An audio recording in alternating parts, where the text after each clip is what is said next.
आप देख भी पा रहे हैं कि जैसे France and Germany all this countries में इनका चालू भी हो गया है कि वो यूनिटी अब ब्रेक की तरफ दिख रही है। एंड आपने महीने भर पहले भी शायद बोला था कि रशिया मोर पावरफुल होते जाएगा धीरे धीरे। बराबर है। दिख रहा है based on your time on event analysis के बेस पे। अभी आगे यहाँ से क्या दिखता है सर? आगे बड़ी सीरियस सिचुएशन दिखती है जी। आई थिंक अगर हम इवेंट एंड टाइम एनालिसिस के पर्सपेक्टिव से और फर्दर बात करें तो मैं इसको थोड़ा और डिटेल में समझाने की कोशिश करता हूँ। Maybe it will be of interest for you few people who have just recently joined in as well.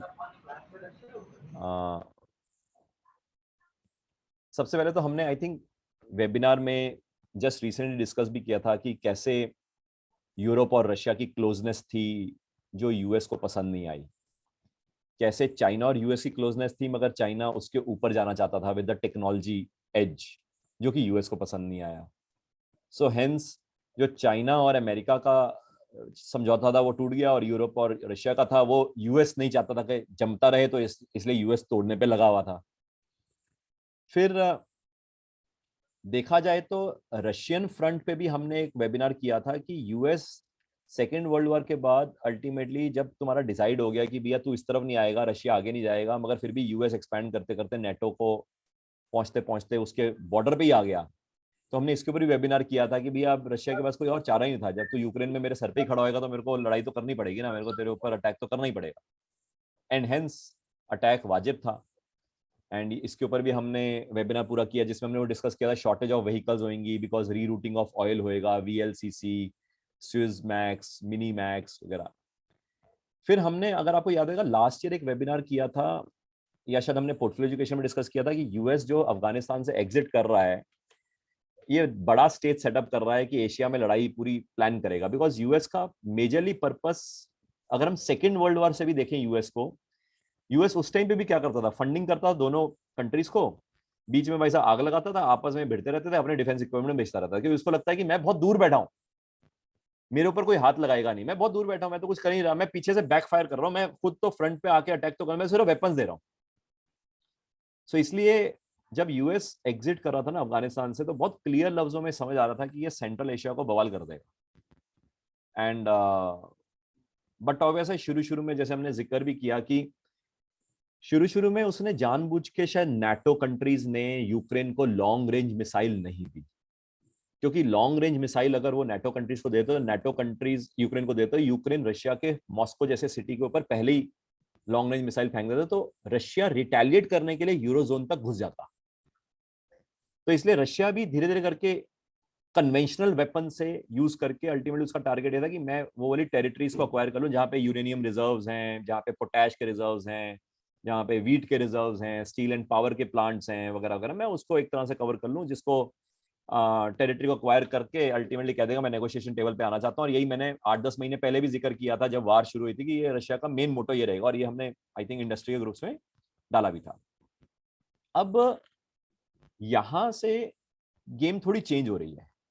Game ये चेंज हो रही है कि अब यूएस नहीं चाहता कि रशिया जो नेगोशिएशन टेबल पे आ रहा है, और यूरोजोन चाहता है बैठना, जर्मनी चाहता है बैठना, फ्रांस चाहता है बैठना, उनके इंटरनली गैस प्राइसेस बहुत ज्यादा बढ़ गए हैं। अगर हम इसको लॉजिकली समझें, यूएस क्या खेल रहा था, यूएस ने कहा सैंक्शंस लगाते हैं अपॉन रशिया, सैंक्शंस लग गए, यूरोजोन ने सैंक्शंस लगा दिया, मगर ज्यादा नुकसान यूरोजोन को होने लग गया।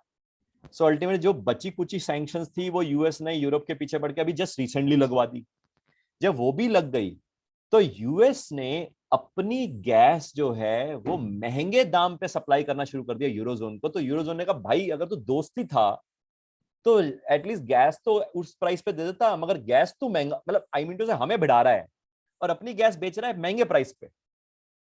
तो अब ये यूरोजोन को समझ आ रहा है, जिसके कारण जर्मनी फ्रांस को तो समझ आ गया, इसलिए फ्रांस कह रहा है हमने लड़ाई नहीं लड़नी, और फिर वो डेमोन्स्ट्रेशंस प्रोटेस्ट वगैरह सब शुरू हो गए और वो कह रहे हैं भैया NATO country should not attack वगैरह, वो सब शोकेसिंग तो ऐसा दिख रहा है on the face of it जो न्यूज है। मगर मेरे को जो यहां से दिखता है फर्दर, वो मेरे को दिखता है कि ये एग्रेवेट होगा। एंड एग्रेवेट का पर्सपेक्टिव ये है कि यूएस नहीं चाहता कि इस टाइम पे रशिया को छोड़ दिया जाए। उसके बाद एक गोल्डन मौका है, उसको क्या लगता है गोल्डन मौका है भाई, अब तो रशिया को और तबाह कर सकता हूं मैं। क्योंकि उसको समझ है कि अगर अभी नहीं किया तो फिर वो कभी रशिया के पीछे नहीं पड़ सकता। तो अगर हम पहला फ्रंट देखें, यूएस जानबूझ के कुछ ना कुछ गेम करते करते रशिया के अगेंस्ट नेटो कंट्रीज को एक बार तो भिड़त ले आएगा, और इसीलिए उसने नॉर्थ स्ट्रीम 2 के ऊपर धमाका भी दे दिया। क्योंकि नॉर्थ स्ट्रीम 1 से जो सप्लाई एक तरह से जो रुक गई थी, इनफैक्ट रशिया ने कहा था कि हमें मेंटेनेंस करनी है, और रशिया ने मेंटेनेंस के कारण जब नॉर्थ स्ट्रीम 1 को रोका, बंद किया, वो सिर्फ झटका देने के लिए था यूरोजोन को कि भाई तुम कहां पंगा ले रहे हो, मैं यहाँ पे मेंटेनेंस कर दूंगा तो तुम्हारे वहां पे भाई साहब छींकें निकल जाएंगी। और परेशानी जब हुई तो नॉर्थ स्ट्रीम 2 के थ्रू वो दे रहा था, रशिया नॉर्थ स्ट्रीम 2 के थ्रू दे रहा था, नॉर्थ स्ट्रीम के ऊपर भाई साहब उसने ब्लास्ट करवा दिया यूएस ने। और अगर आप 7 फरवरी 2022 का बाइडेन का ट्वीट देख लो, जब वार शुरू नहीं हुई थी, क्योंकि वार 26 या 27 फरवरी को शुरू हुई थी या 24 फरवरी को शुरू हुई थी, 7 फरवरी को उसने ट्वीट किया हुआ है कि अगर रशिया यूक्रेन के ऊपर अटैक करता है, हम नॉर्थ स्ट्रीम को रहने नहीं देंगे। तो उससे रिपोर्टर ने पूछा था कि भाई नॉर्थ स्ट्रीम को रहने नहीं देंगे मतलब क्या करेगा ऐसा, कहता बस बता दिया हमने आपको, और आप ट्वीट चेक करना। यानी कि क्या 7 फरवरी को उसने ट्वीट मारा और आज उसने किया, तो आज यूरोपियन कंट्रीज उसको कह रहे हैं भाई तूने किया होगा, तूने ब्लास्ट किया है। पुतिन भी कह रहा है तूने ब्लास्ट किया है, अगला मान नहीं रहा है, अगला कह रहा है ना मैंने कुछ नहीं किया, किया तो उसी ने। वो क्यों किया है? क्योंकि उसको ये था डर कि भैया मेरा नेचुरल गैस ना बिकेगा और ये रशिया भाई सा सप्लाई कर देगा, और ऊपर से फिर इनकी दोस्ती हो जाएगी। और तो अब क्योस क्या है? क्योस ये है कि इसके कारण इन्फ्लेशन बहुत मैसिवली हाई है। जर्मनी को समझ आ गया मैं रिसेशन में जा रहा हूँ, जो कि हम 8-10 महीने से पहले कह रहे थे कि भैया euro zone, UK zone, China और यूएस के बाजे बजने वाले हैं। तो यूरो जोन और यूके के जोन के बाजे बजने शुरू हो गए। अब इसके कारण ये नेटो छोड़ते हैं तो परेशान है, नेटो में रहते हैं तो परेशान है, रशिया से पंगा लेते तो परेशान है, यूएस से पंगा लेते तो परेशान है। अब ये स्टेज में मेरे को जो लगता है वो एक बार तो मेरे को लगता है कि कुछ ना कुछ ऐसा होगा जिसमें जो यूरेनियम प्लांट्स हैं या एटॉमिक प्लांट्स हैं वहां पे एक आधी मिसाइल दाग दी जाएगी। मेरे को नहीं पता कौन दागेगा, वो यूएस दागेगा या रशिया दागेगा, मगर छोटे जोन्स में 2-3 किलोमीटर की जोन्स में एक बार तो धुआं उठेगा पूरा। उसकी रिटेलिएशन में या मैं और करके लगा रहा हूं वर्ड, रशिया को ये सारे कंट्रीज इतना फ्रस्ट्रेट कर देंगे वेपन्स दे दे के यूक्रेन को, या इवन अब भाड़े की आर्मी भी मेरे को दिखती है आते हुए यूक्रेन के अंदर, तो उसके कारण रशिया इतना फ्रस्ट्रेट हो जाएगा कि रशिया कहेगा एक बार तो मैं अल्टीमेटम देता हूं कि भैया अब कुछ किया तो मैं एक बार ठोक दूंगा यार भाई मिसाइल। तो either one of the situation बनेगी, या तो यूएस या कोई नेटो कंट्री या यूएस किसी के कंधे पर बंदूक रख के एक बार भाई साहब एटॉमिक प्लांट पे एक आधा फेंक दे और कहेगा देखो जी एटॉमिक कर दिया, एटॉमिक कर दिया, एटॉमिक कर दिया। और रशिया को गुस्सा चढ़ेगा, हो गया एटॉमिक मैंने नहीं किया तूने किया, ले अब असली में तेरे को एटॉमिक करके दिखाता हूं। या तो ये होएगा, या दूसरा क्या होएगा, दूसरा होएगा कि भैया इतना फ्रस्ट्रेट कर देंगे रशिया को, रशिया कहेगा भैया अब अल्टीमेटम दे रहा हूं, अब तुमने पंगा लिया तो मैं एक बार तो ठोक दूंगा।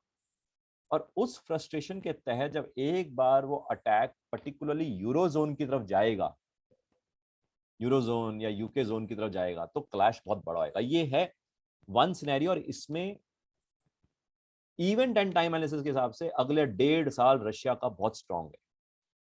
और मैंने पहले भी जिक्र किया था कि रशिया को सैंक्शन ज्यादा इंपैक्ट नहीं करेगी, बैकलैश इन्हीं को करेंगे और वही कर रहे हैं। और अब सर्दियां हैं तो अब तो दिक्कत उनके लिए और बढ़ने वाली है। यानी कि या तो आप गैस सप्लाई की सैंक्शन उठा लो, बाकी सैंक्शंस लगाए रखो, मगर गैस सप्लाई की सैंक्शन उठा लो, या तो वो होएगा। और अगर वो नहीं होएगा तो बहुत परेशानी है इनके लिए। मेरे को तो इवन लगता है कि शायद इनमें से कुछ कंट्रीज ये भी कहेंगे भाई डॉनबास को रिकॉग्नाइज किया भाई, तू तू भाई गैस दे दे यार। यानी they would want to recognise Donbas even, मेरे को तो ऐसा भी लगता है। अब सेकंड जोन जो मेरे को दिखती है वो दिखती है कि अचानक ही मिसाइलें बरसेंगी कोरिया की तरफ, नॉर्थ कोरिया। और नॉर्थ कोरिया के जो न्यूक्लियर एस्टेब्लिशमेंट्स हैं वहां पे उसको निस्तनाबूद करने की कोशिश होगी। हालांकि नॉर्थ कोरिया का काफी नुकसान हो जाएगा, मगर नॉर्थ कोरिया एक बार उठा के तो भाई साहब साउथ कोरिया या जापान की तरफ फेंकेगा। ये दूसरा एक काउंटर मेरे को दिख रहा है। आपको याद होगा एक original event and time analysis में मैंने 3 काउंटर्स बोले थे आपको। एक रशिया साइड पे हो चुका था तब तक, बट मैंने कहा था एक चाइना ताइवान होना है, और दूसरा एक ईरान इजराइल मिडल ईस्ट उस तरफ होना है। तो जैसे ही नॉर्थ कोरिया वाला ट्रिगर होएगा, तो जब पूरा वर्ल्ड नॉर्थ कोरिया और रशिया की तरफ लगा होएगा ना, चाइना ताइवान के ऊपर भाई साहब कब्जा करने की कोशिश करेगा।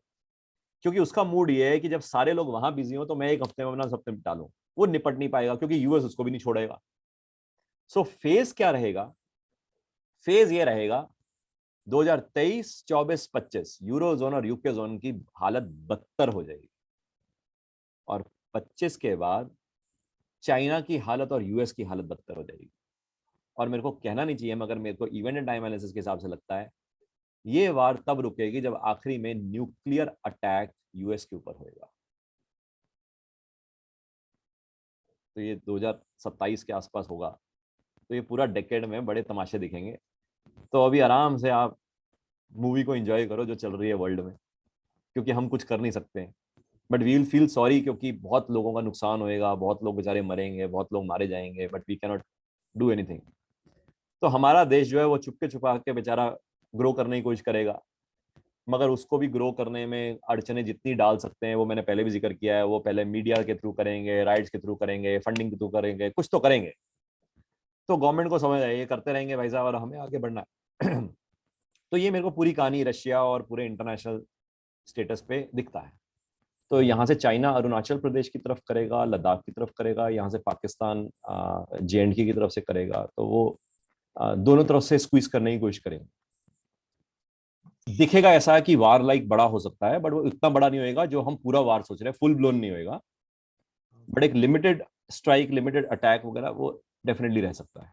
अभी आपको नेक्स्ट 1 ईयर में एटलीस्ट 6 स्टेट्स में चीफ मिनिस्टर्स बदलते हुए दिखेंगे आपको।